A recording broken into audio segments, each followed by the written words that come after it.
actually out in the road, walking in that distance. So we're going to make sure that we, build that bump out, right? And I believe the county is doing something very similar right up the road in front of the service center. So you're going to see some kind of a proof of concept, right in front of the Knox Service Center. So, and on Chestnut, right behind it. So that's something that we will install those delineators, and this is short term. Install those delineators in that parking area to keep people from parking, to improve that sight line. I know that we've went back and we've looked at, seen if there's any tree trimming. I'll look over at code enforcement here. I don't know that there's a lot that needs done, but we will look, on all angles of the approach. And I think we can do we can do some trimming over there. It's been 3 years since that's been trimmed, so right at especially if you're heading west, there's quite a few in there that could be limbed up and cleaned up. So I think that's something we can definitely do. And before we get down into medium term, I want to look at Mr. Hinkle. I know you have, and the city is going to offer, and I think this will be, aside from the striping and aside from the delineators that will secure that that sight line in those parking areas, I think this will be the most effective thing that the city will do. And I want you to maybe show the show the crowd, show the camera, the sign option that you have. Oh, yeah. It's really easy, simple, not very expensive. I think you may have seen them. We've used them in the crosswalks for the festivals here. Go on at the square. We've also used them down at the West High Street before the RFB was put in. But they're basically these little plastic signs, delineators, that are on a rubber, foot, so to speak, that you would need to take out there during the times that the crosswalk's at its busiest. Place it in the center of the road. It does help. It's another obstacle that the motorist would see and help, draw attention to the crosswalk. But this is something that you do not want to leave out there all day, every day, because, well, it won't last. I can guarantee you that. But it becomes transparent after so long. It just blends in. So my recommendation is we could supply you, or the school, sorry, with one of these, to where if they could get a parent to volunteer or somebody, faculty-wise to volunteer, to take it out there and set it out there, right, right at the beginning before the crowd starts showing up to drop them off, and then remove it, bring it back out there later in the day when it happens again. Well, I think that's a real simple, easy thing that could help with that situation. So I haven't noticed, but they used to have one at the school.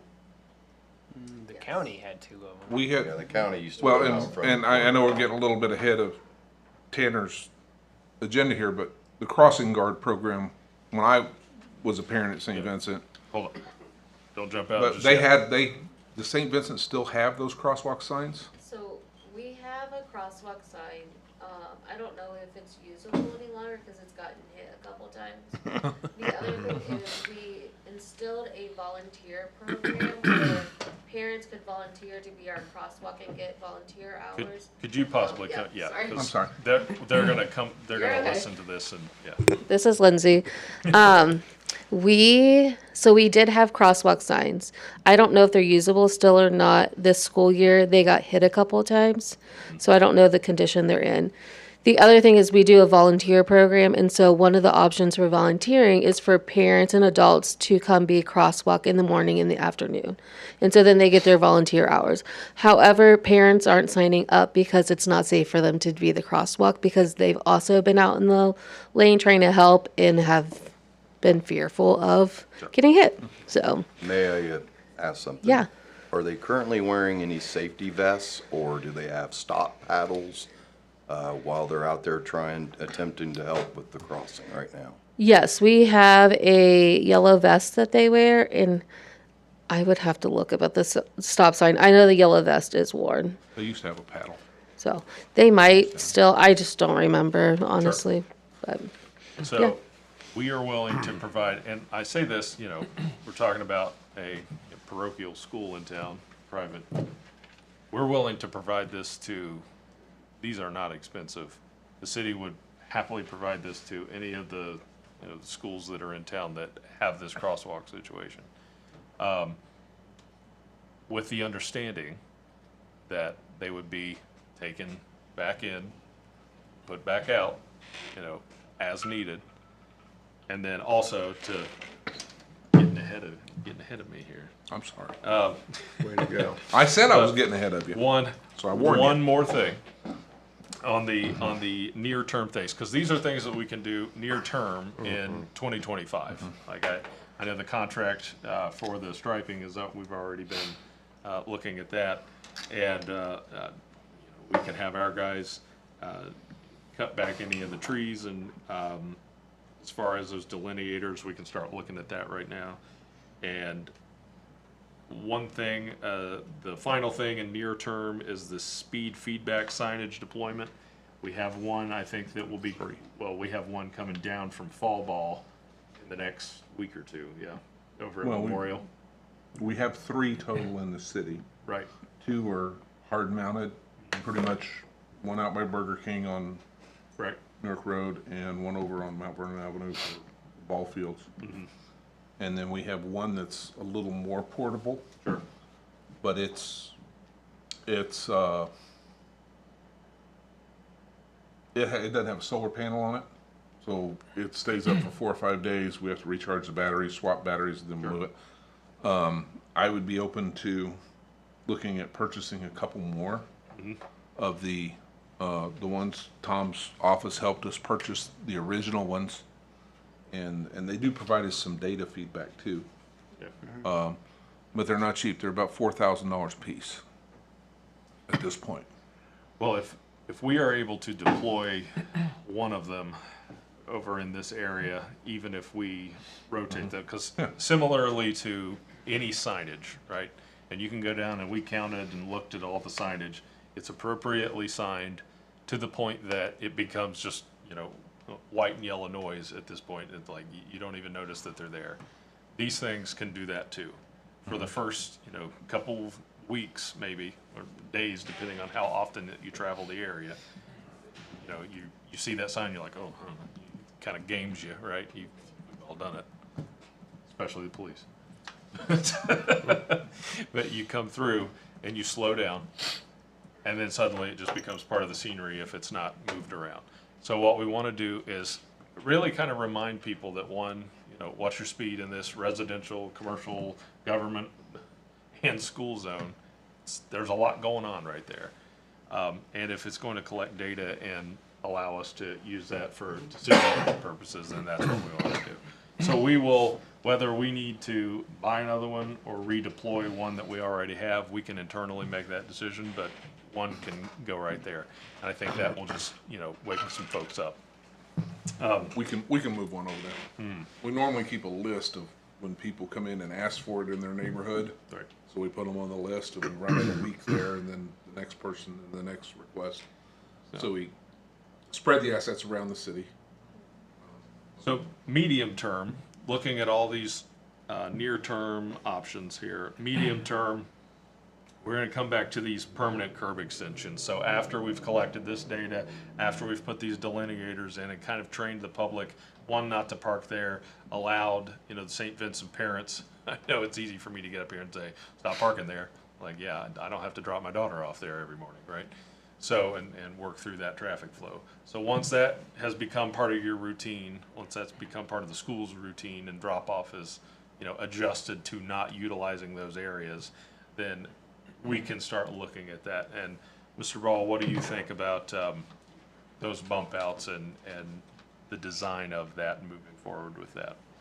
Yeah, one thing about the permanent bump outs, you can move the flashers into that area so they're closer to the driver. Right. You know, as we've driven this, sometimes the flasher ends up in the doorpost area a little bit, depending on the make and model of the car.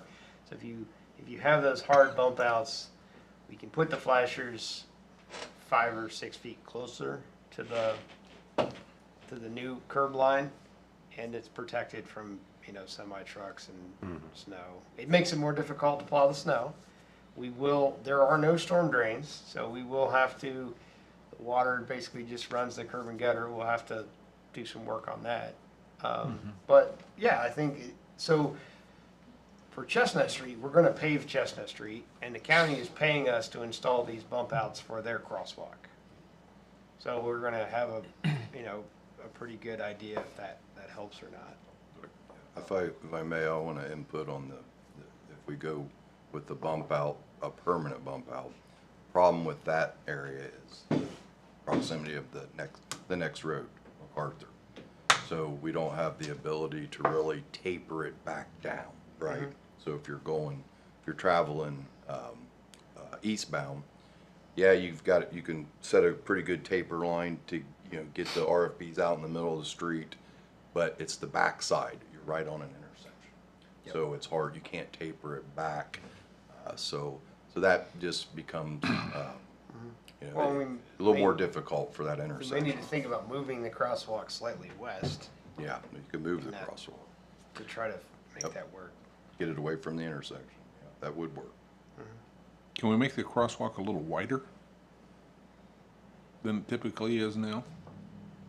Yeah. Yeah, you can. Well, I think later mean- down here, you know, we can do the raised crosswalks. Those are a little bit rougher on the snow plow, and then, you know, you've got all summer when there's no school. Well, and that's so let's do the exploring, extending the sight line, because if we're gonna be moving it back, then I think that's where we start looking at exploring, extending the sight line.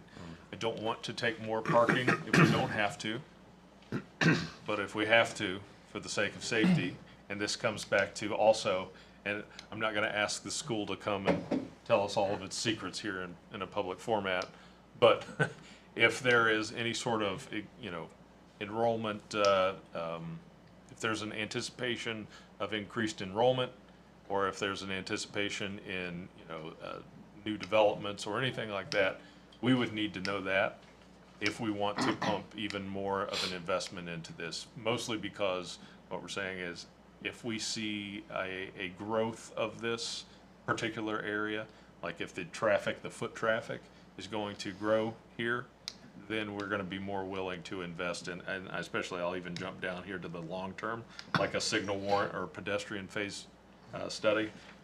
We don't wanna put a four-way stop right here. Unless there is going to be, you know, it's like, well, actually, we're not only gonna put a high school, but we're gonna put St. Vincent College right here. Okay, well, then we probably need to know about that, you know what I mean? Like, that might warrant something else, right?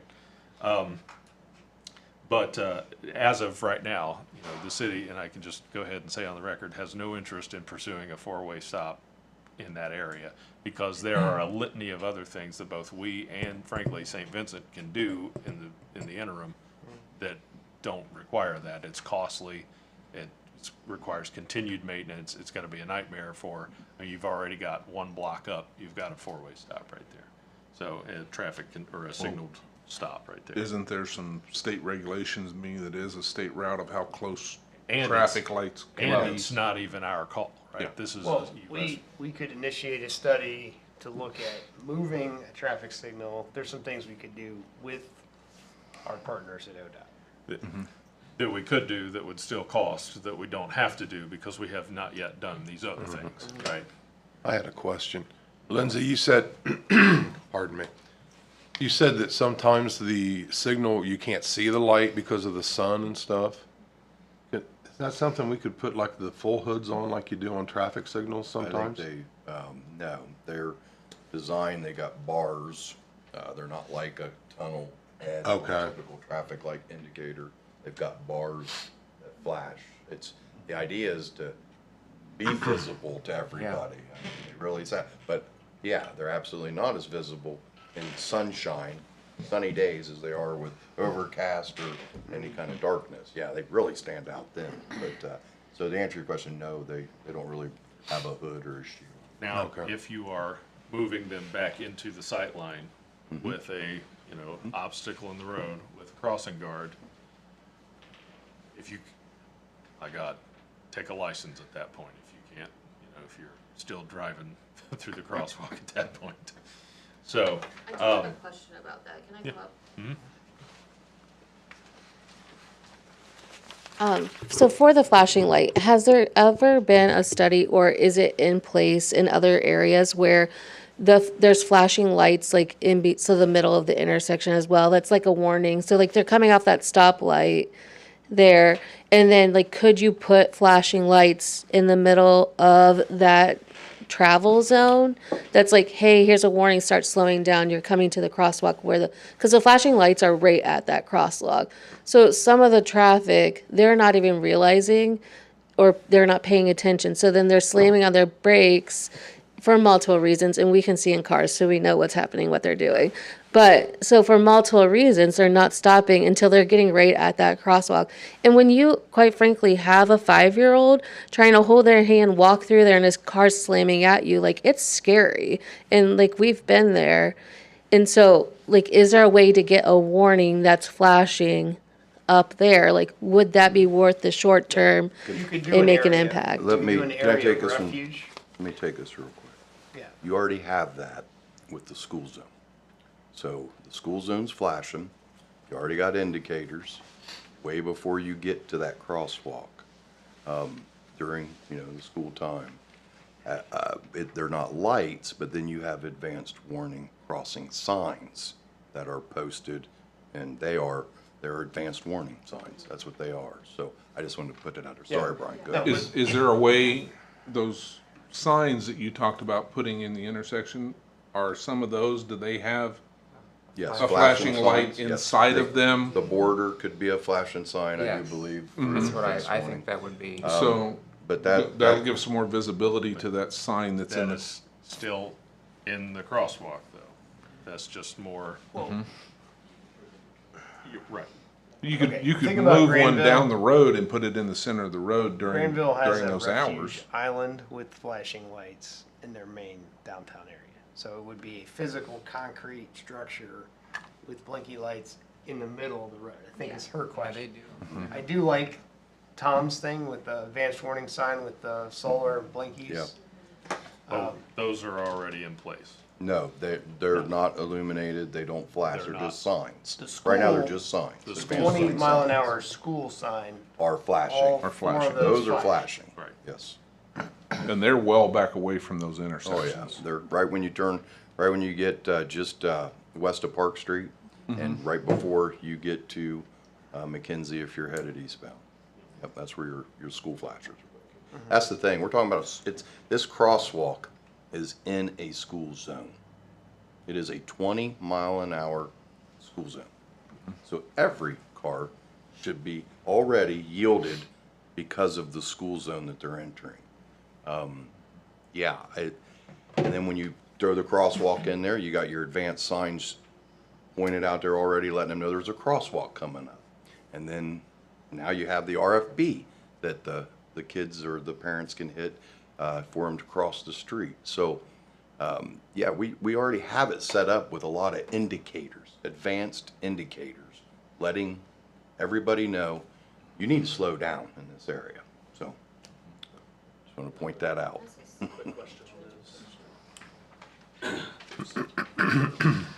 Those where the light flashes for the school zone, the 20 miles an hour. Correct me if I'm wrong. I seem to remember them used to saying it says during restricted hours. Correct. And I think some signs I've seen I thought used to say what those hours were. And I do remember thinking recently, it was in front of another school I think, seeing that sign, but it didn't list what those hours were. Yeah, ODOT does not allow us Yeah, to list it's, the It doesn't. hours. Is it's that an real old thing, simple. or- Honestly, when they're flashing, That's the restricted. that's the restricted. That makes sense. I just I mean, remember honestly, seeing that's, some- yeah. No, we did look into that when we updated the high school zone, and the ODOT were not allowed to put the hours on the sign. Well, where you typically see those signs is without the flashing lights.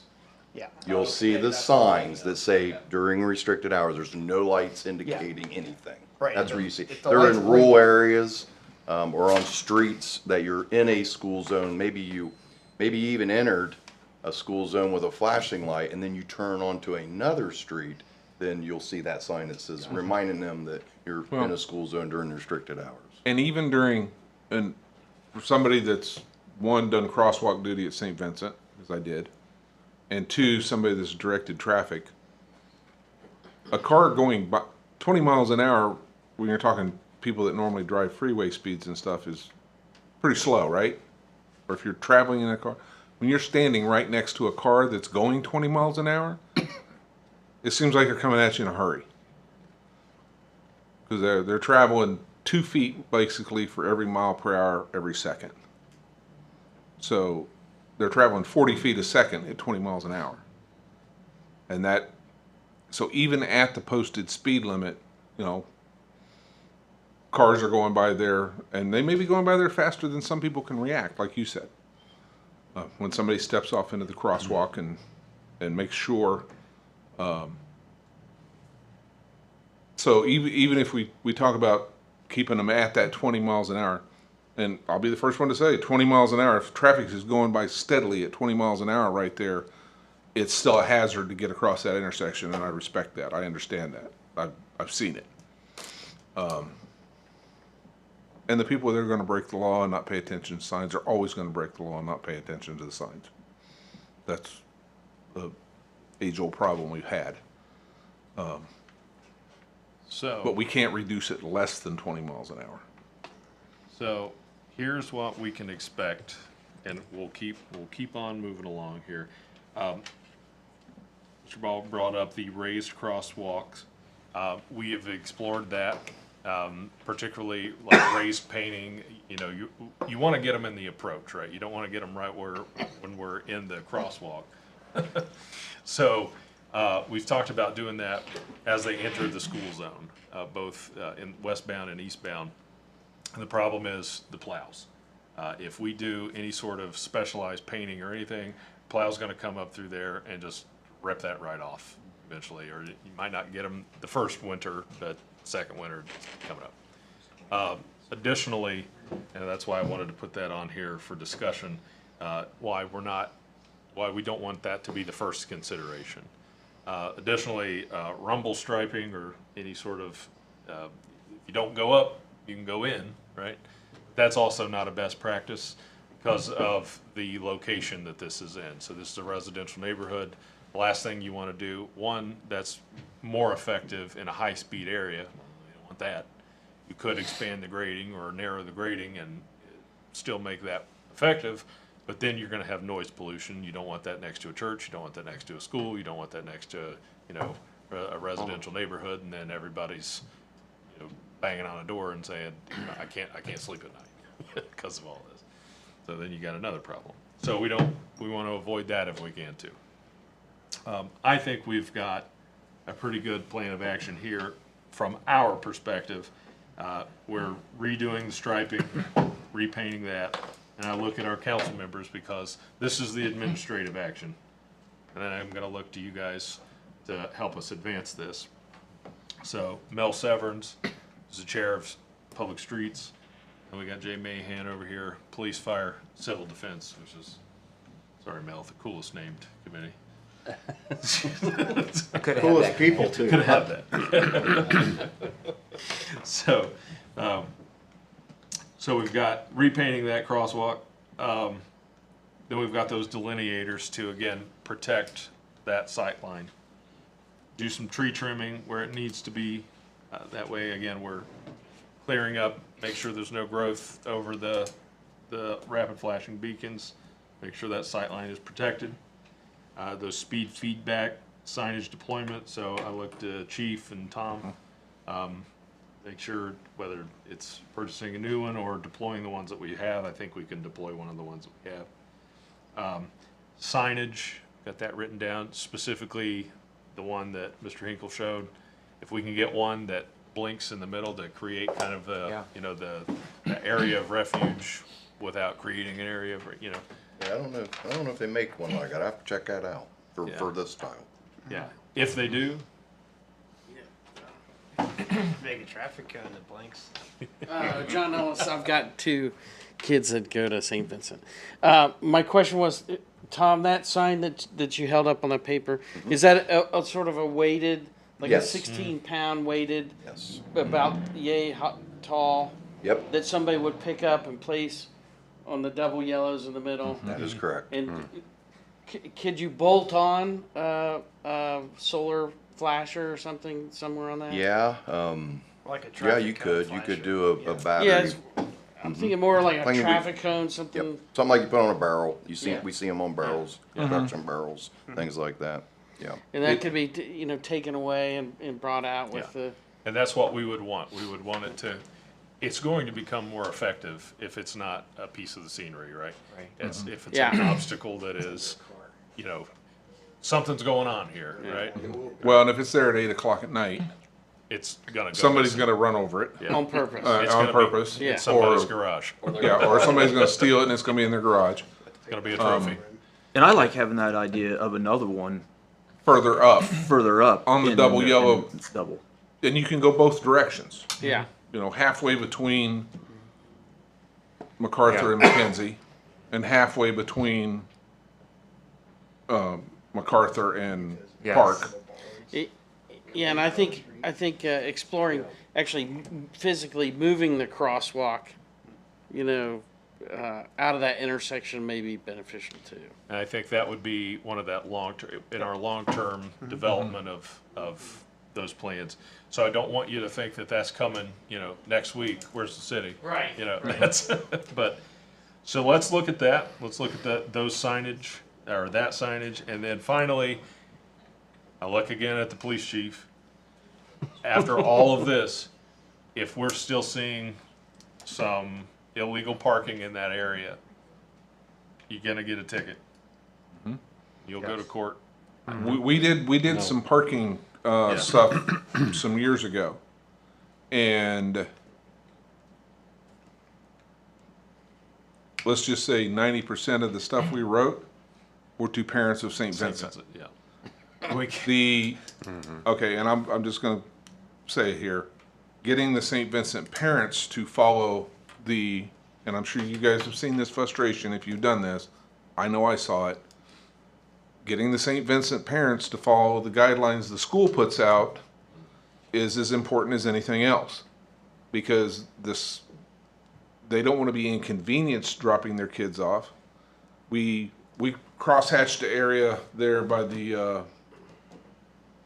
south entrance of the school where the main MacArthur crosswalk is, where we didn't want anybody to park there to give kids more room to look and see, and they crosshatched it out. Is it still there? I haven't paid attention. It's been several years.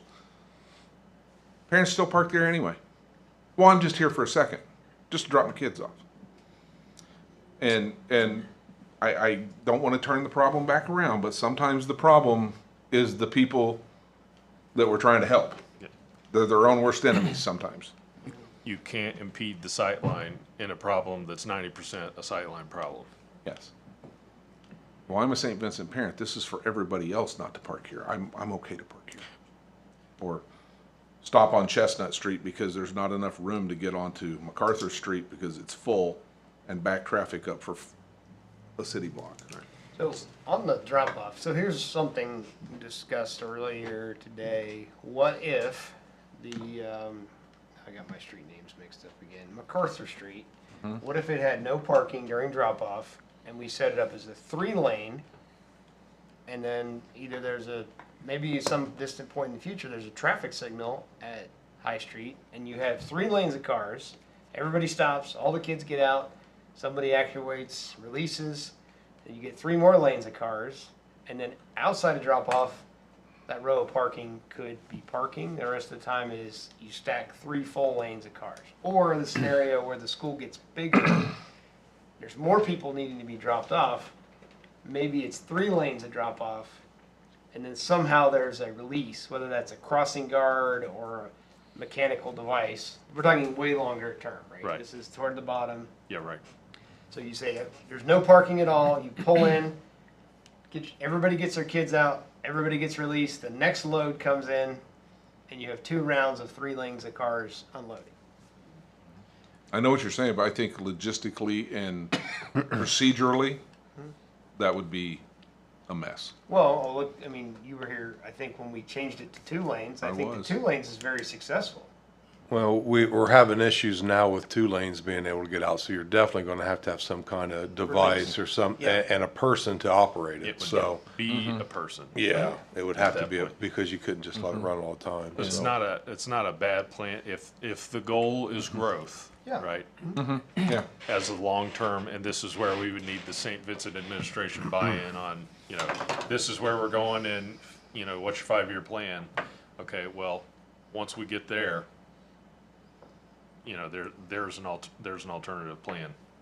So I think really the goal or the point in all this is we have options. And it's not that that the city knows and just doesn't do anything or doesn't care. That's just not true. When I was on council, we changed it to a one-way. We've done stuff. I think it's just, you can't crawl into the vehicle and hit the brake somebody. And there are a few things more that we can do here. And then even, in the midterm, we can still pull it back and design it to where, we're gonna do this with several of these intersections, so this is not a bizarre request. I think you've seen it at the county and you've seen it even, on West High. So I think this is just kind of right along with the pedestrian, safety plan and walkability plans that we've had.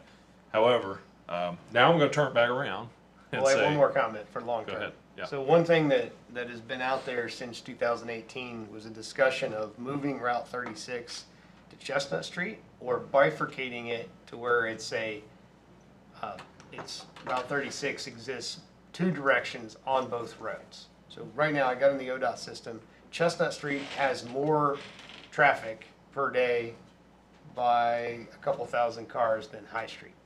So, and I don't know, no one's mentioned the Chestnut Street crosswalk, but I feel like it's just as dangerous. And there are kids coming from that direction. There may be less kids and parents walking across Chestnut Street. So it may be something where if we were to allow the trucks to go onto East Chestnut in the future, that would be a joint action between the city and ODOT to make that change. But that may help us as we see growth overall, allowing a relief valve for trucks and other vehicles to use that as a state road. And I know that the mayor supports that plan too. So, again, there's a lot of different moving dynamics to this that really frankly are bigger than even the, St. Vincent's role in it, that we can, enforce. But as far as this particular, sidewalk or crosswalk, I know that's what everybody's like, yeah, it's great, sounds good. What are you gonna do about the crosswalk? So, we can do these things in the immediate term. We can start talking about the more midterm things that we can do, start talking about these designs and get those on the docket. And I look again at council, now that you're aware, probably start talking about this design. It's a communication down here to item 7. It's a communication thing for St. Vincent. And we just want to stress is, we're gonna do these things. We need this to be communicated to the parents, and we need buy-in from the administration, which I believe we will get, and more importantly, from the parents. And then, because if we're gonna do it, it's gotta be, the city's coming in to help us out with this. We're gonna help them help us. And I know the administration is interested in an SRO, a school resource officer. So on top of the SRO and that, crosswalk or crossing guard program, whether that is an adult, which is recommended by the MUTCD. Yeah, the MUTCD. There's a whole section in the MUTCD about an adult crossing guard program, or as some of the other schools have done, and I've brought up with the administration at St. Vincent, the other schools use students. And I know that at first that sounds like, why would I throw my student in front? Well, obviously, I wouldn't recommend you take, we'll just grab you a second grader and just chuck them out there, and I'll submit my resignation right after this. If you have a 6th, 7th, or 8th grader, and we improve the safety and the sight line of that area, and I know that the mayor and the Explorers program, they're working to bring that back. Our safety forces would happily voluntolding them, happily trained. You don't have to. Well, I believe they did, didn't they, Lindsay? They used to have the older kids, You're right. because I know the public schools did. And they still. Pleasant and they Street still does. Yeah, if you go to Pleasant Street, you will see, and they've got a big old baggy vest, but they're out there doing it, man. So it can be done. It's being done every day. And so that's what we, the city, would ask of St. Vincent and the parents. And I think that's a reasonable request, is if we're willing to invest this, just let us know what you got in the, on the books. And if you can find, a few willing people to step up and say, yeah, we'll do this, and we'll set this, this sign that Tom will track down for us. All right. One question. Yeah. So are street lights in that area an issue? I mean, or is all this traffic with the students after the street lights are off, or is it happening early in the morning? It's later. Streetlights are off, right? What time is like drop off and stuff? So St. Vincent drop off is 7:30 to 7:45. So the light is working down at the corner. Say that again. 7:30. St. Vincent drop off is 7:30 a.m. to 7:45 a.m. and that's for all grade levels, so preschool through 8th grade. And then the pickup is 2:30 p.m. to 2:45 p.m.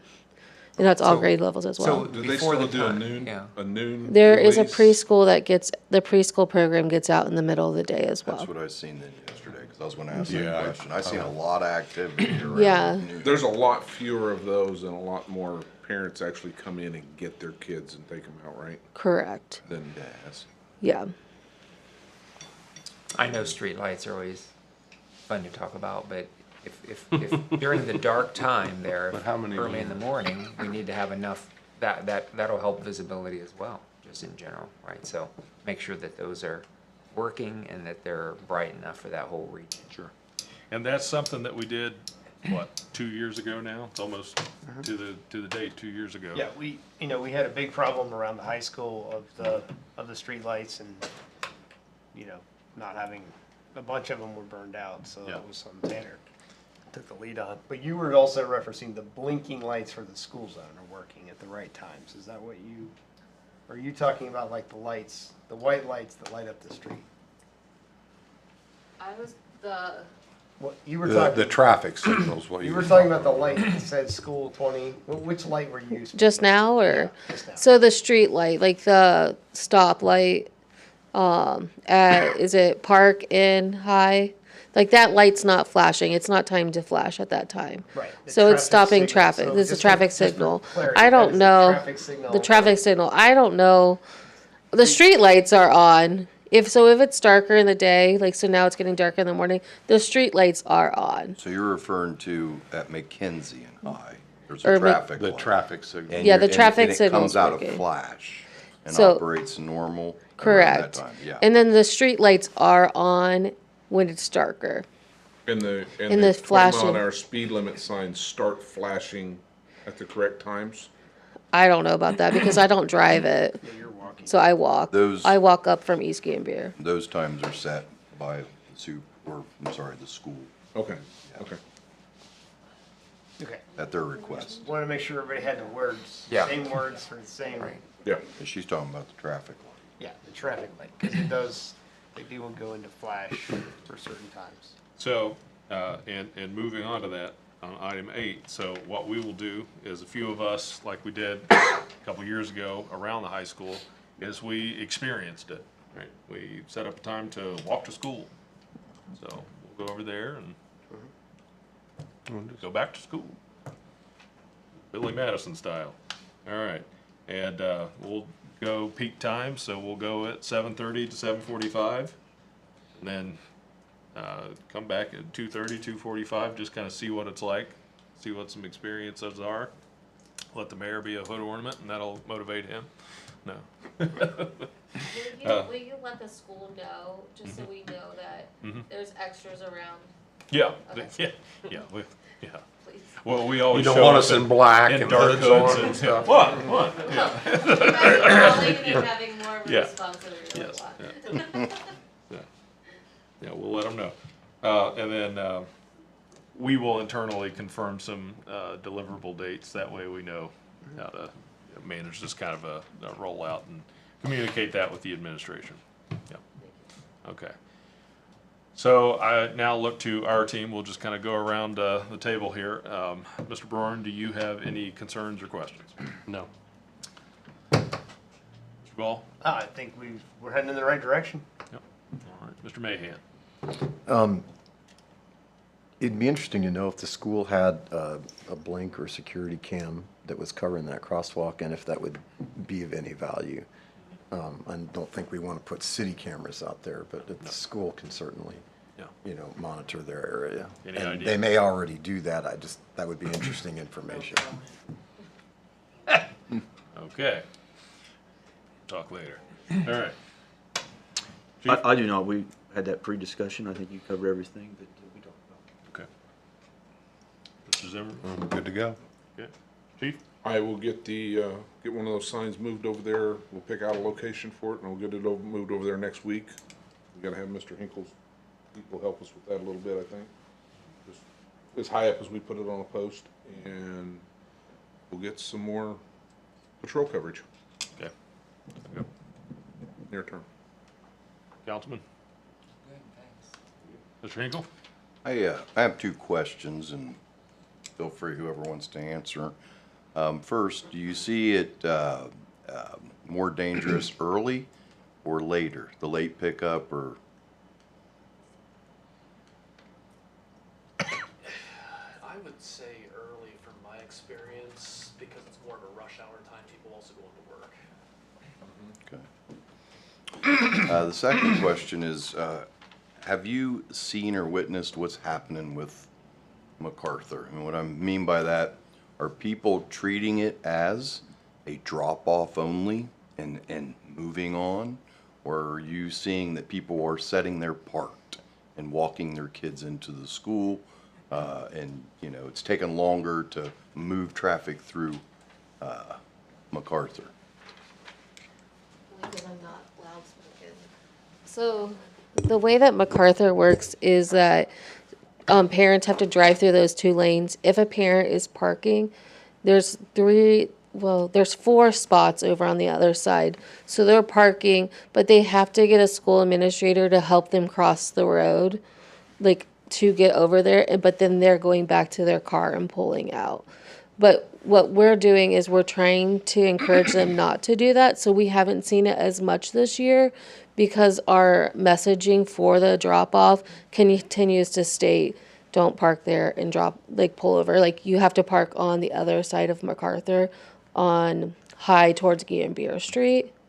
So, but what we have seen is an increase in parking on MacArthur to Gambier Street because there's more individuals walking their kids across the street. So, Yeah, I guess I'm referring to the block between Chestnut and High Street. yeah, so How's that That- flowing right now? that one's flowing well as far as traffic coming through. The problem because that visibility of the turn. So part of the backup that's happening is because the individual's visibility line is blocked to turn that right and left or go straight. Thank you. That's all I got. Yeah, there's 5 parking spots between Chestnut and High Street on North MacArthur Street that are The painted. east side of MacArthur Yes, Street. correct, on the east side. Well, if there is nothing further to add, I will entertain a motion for adjournment. So moved. Second. Second. All in favor, say aye. Aye. All opposed, can stay here. Closed at 5:30. How about that? How's that for a meeting? Good. So did you hear about our DUI we got at St. Vincent yesterday? Right at St. Vincent. Got time for another reason. Pickup time? I always need one more. She blew a, We got another one coming on Monday. Wow. Need extras. Was she upright? You wouldn't have to, would she was you? in the car driving. At first. And she thought she was picking her kids up at a